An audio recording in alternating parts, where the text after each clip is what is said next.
Hari ini saya mau sampaikan firman Tuhan yang sangat Tuhan rindukan dari kehidupan kita supaya kita berkenan kepadanya.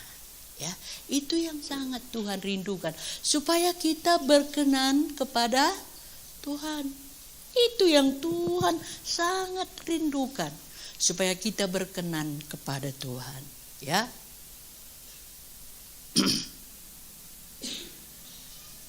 Maunya kita menyadari hidupku ini anugerah Tuhan. Oleh siakap, jangan kita merasa hidupku ini karena banyak dulu modal yang diberikan orang tuaku kepadaku. Bukan itu kebanggaan kita. Bukan itu menjadi kemegahan kita. Tetapi biarlah kita berkata, hidupku anugerah Tuhan.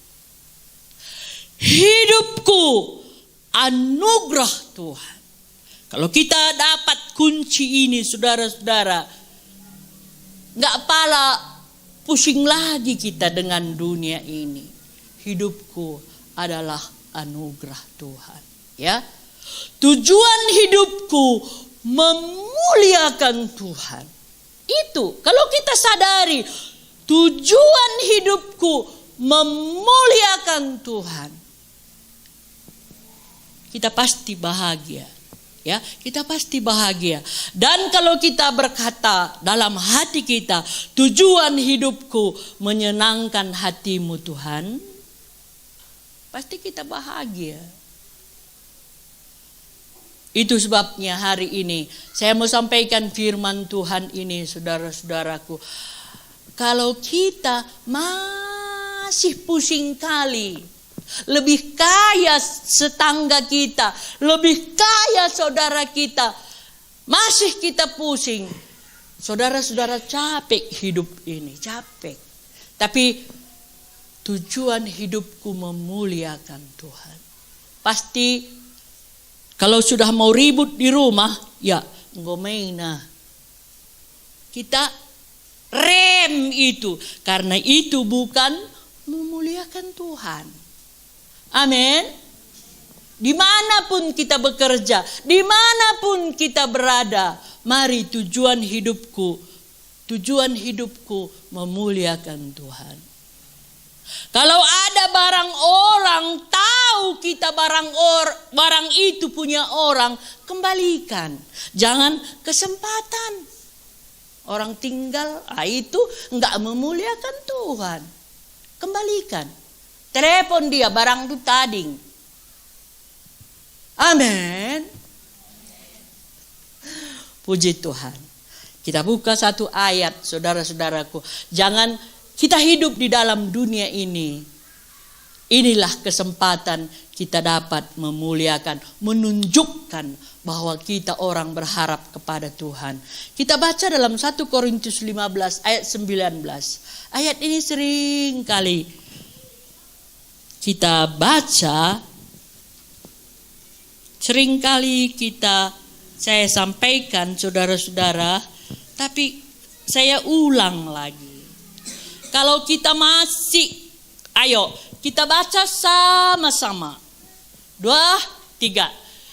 Jikalau hanya dalam hidup ini saja menaruh pengharapan pada Kristus, maka kita adalah orang-orang yang paling malang dari mala manusia. Kalau dalam hidup sekarang ini saja, kalau dalam hidup di tengah-tengah dunia yang kita lewati sekarang ini saja kita berharap kepada Tuhan. Firman Tuhan bilang, kitalah yang paling malang dari semua orang. Saya mau tanya saudara-saudara, kira-kira menurut kita bagaimana orang malang? Bagaimana orang malang? Megang ban. Malang bagaimana? Paling hina. Paling hina itu bagaimana ukurannya menurut kita manusia?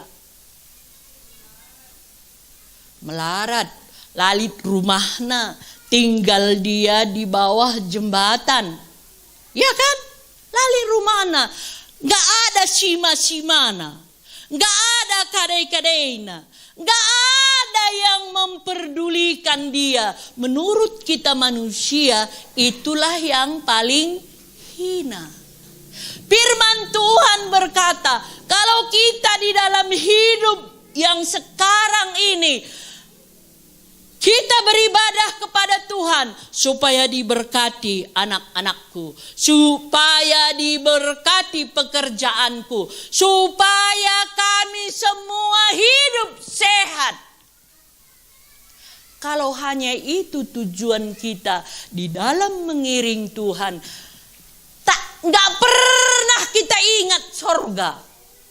Ayo kita baca lagi sekarang. Jika kita hanya dalam hidup ini saja menaruh pengharapan pada Kristus, maka kita adalah orang-orang yang paling malang dari segala manusia.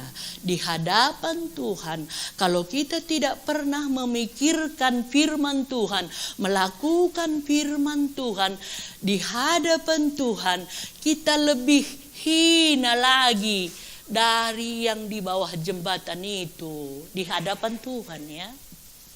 Begitu keadaannya orang yang hina. Itu di hadapan Tuhan.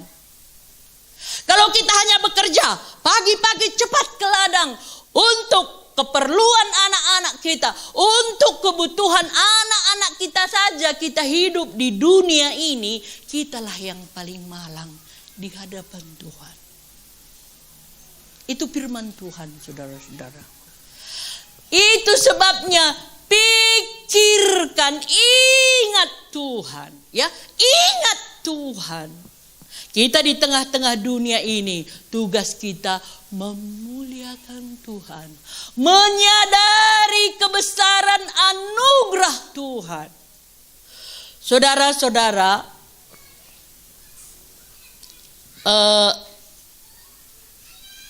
kalau kita lihat, ya, contohnya,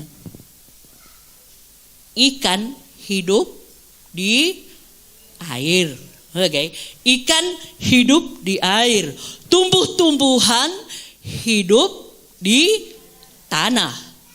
Anak-anak Tuhan hidup dalam firman Tuhan, hidup dalam rencana Tuhan. Kalau kita mau hidup, iman kita mau hidup, pengharapan kita, cinta kita kepada Tuhan hidup, kita tinggal di dalam Tuhan. Lakukan firman Tuhan. Jangan lakukan firman Tuhan waktu sempat. Jangan. Walau tidak sempat, mari belajar kita. Aku mengasihi Engkau Tuhan. Itu baru anak Tuhan yang sungguh-sungguh. Yang sungguh-sungguh. Jadi belajar kita, saudara-saudara, ya, bahwa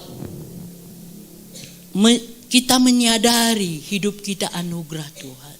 Kalau bukan ditebus oleh Yesus kita, saudara-saudara, kita menjadi bagian kuasa kegelapan. Tapi karena kita sudah ditebus oleh darah Yesus, kita sudah percaya, kita sudah ditebus oleh darah Yesus, kita keluar dari maut, kata firman Tuhan. Kita dikeluarkan dari gelap masuk kepada terang yang ajaib. Tapi kalau kita sudah di terang yang ajaib, tugas kita memuliakan Tuhan, melakukan firman Tuhan. Ya, melakukan firman Tuhan. Jangan kita bilang, ya aku gelanggo jadi anggota jemaat GPD Ilo Gendek, galit pagi singubur kenca. Enggak itu tujuan kita, enggak itu. Tapi kita mau menjadi anak Tuhan yang setia. Saudara-saudaraku, selagi ada waktu, carilah Tuhan. Mari kita baca dalam Matius 6 ayat Matius 6 ayat 31 sampai 33.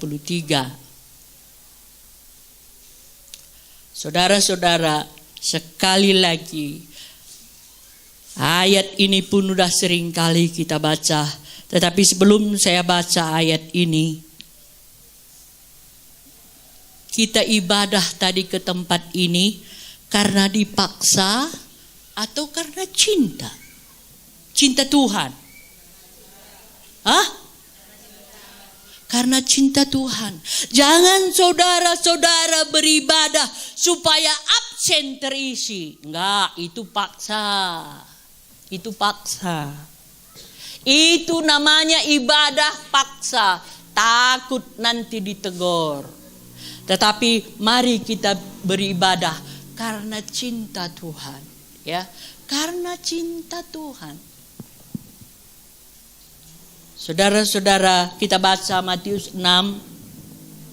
Ya, Matius 6 ayat 31. Ya, 2, 3. Bab itu, janganlah kamu khawatir dan berkata, apa yang akan kami makan? Apakah yang akan kami minum? Apakah yang akan kami pakai? Ayo.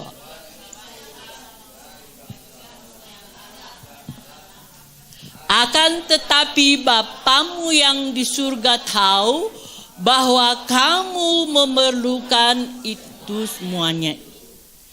Tetapi carilah dahulu kerajaan Allah dan kebenarannya, maka semuanya itu akan ditambahkan kepadamu.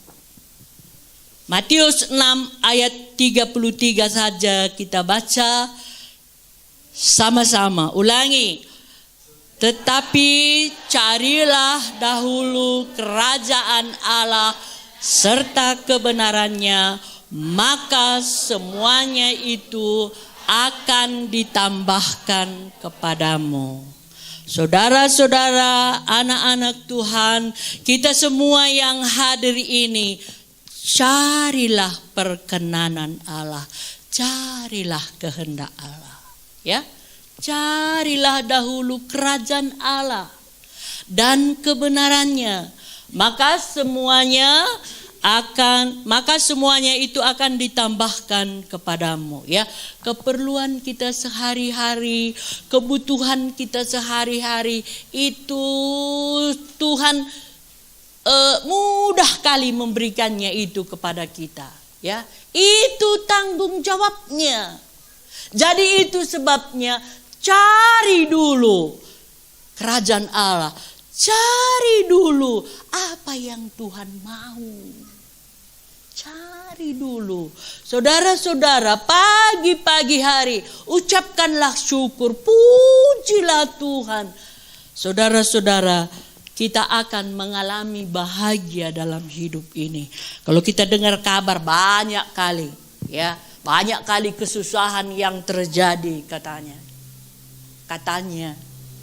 Tetapi kalau kita ada mencari kehendak Tuhan, ada di dalam perkenanan Tuhan, metunggung lebih-lebih Tuhan, hidup kita terpelihara, ya.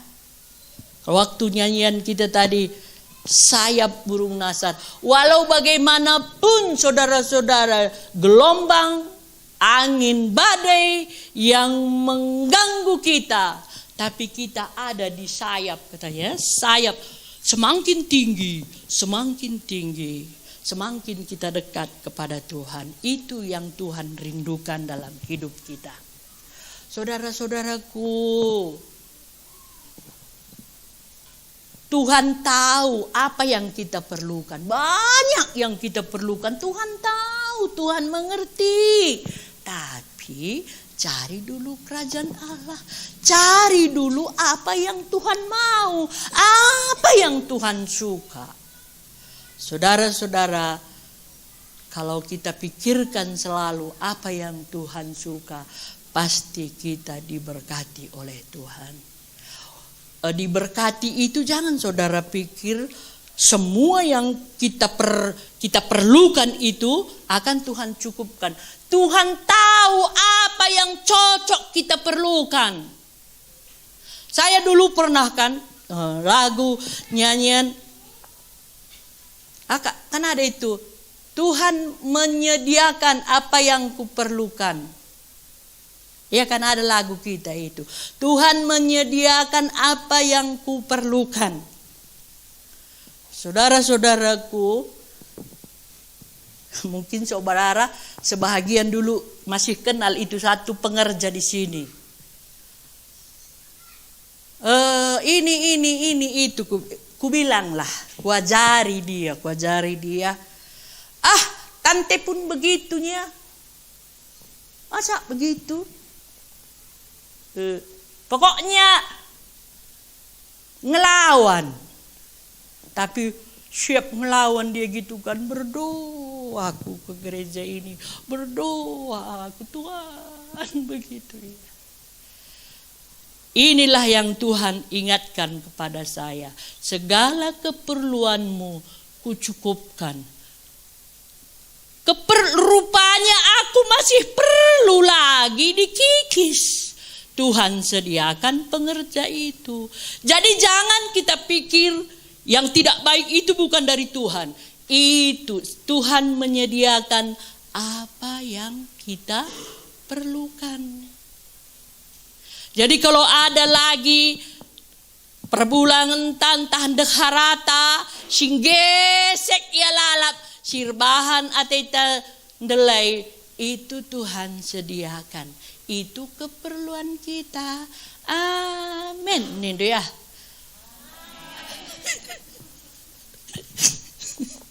Tuhan menyediakan apa yang kita perlu. Jangan saudara pikir makanan, baju baru itu yang Tuhan berikan. Masalah Tuhan kirimkan untuk memperbaiki hidup kita. Itu keperluan kita juga. Jangan, di bagian lo aku perlu. Enggak, itu pun masih perlu. Mulai dari pengerja itu ngelawan si lalap. Waktu aku berdoa, kampe bagaing bang kula Tuhan yang ngelawan kamerusur. Jadi kan ada kesadaran. Saudara-saudaraku, apapun Tuhan sediakan. Kalau itu tidak menurut kemauan kita, berarti itu keperluan yang Tuhan masih rasa masih kurang dalam hidup kita. Amin. Puji Tuhan. Tuhan memberkati kita.